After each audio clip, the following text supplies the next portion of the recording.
ఈరోజు రెసిపీ వచ్చేసి సేమియా పులిహోర. సేమియా పులిహోర పొడి పొడిగా రావాలంటే ఒకసారి ఈ విధంగా ట్రై చేసి చూడండి. ముందుగా స్టవ్ ఆన్ చేసుకుని కడాయి పెట్టుకుని కడాయిలో వాటర్ వేసుకోవాలి. ఇప్పుడు అందులోనే కొద్దిగా సాల్ట్ వేసుకోవాలి, కొద్దిగా పసుపు, కొద్దిగా ఆయిల్ వేసుకుని వాటర్ అనేది హీట్ చేసుకోవాలి. వాటర్ అనేది ఈ విధంగా బాగా హీట్ అయిన తర్వాత సేమియాలను వేసుకుని బాగా కలుపుకోవాలి.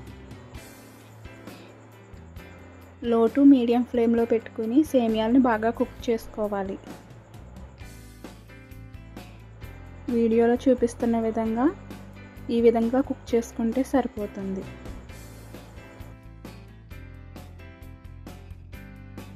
ఇప్పుడు వీటిని ఒక స్ట్రైనర్లో వేసుకుని చల్లార్చుకోవాలి.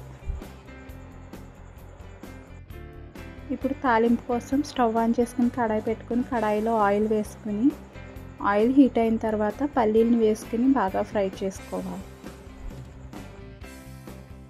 ఈ విధంగా ఫ్రై చేసుకున్న పల్లీలని ఒక బౌల్లోకి తీసుకుని పక్కన పెట్టుకోవాలి.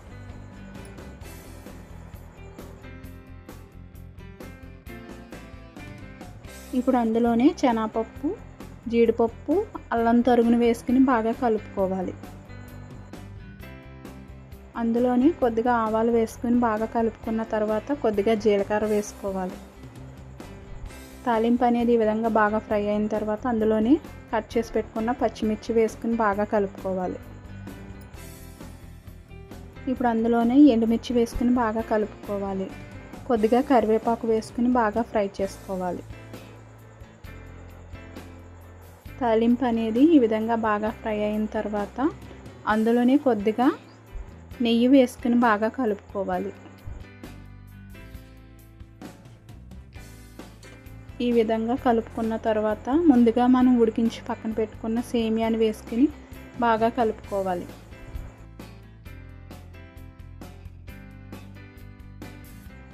వీడియోలో చూపిస్తున్న విధంగా బాగా కలుపుకొని స్టవ్ ఆఫ్ చేసుకోవాలి. స్టవ్ ఆఫ్ చేసుకున్న తర్వాత నిమ్మరసం వేసుకుని బాగా కలుపుకోవాలి.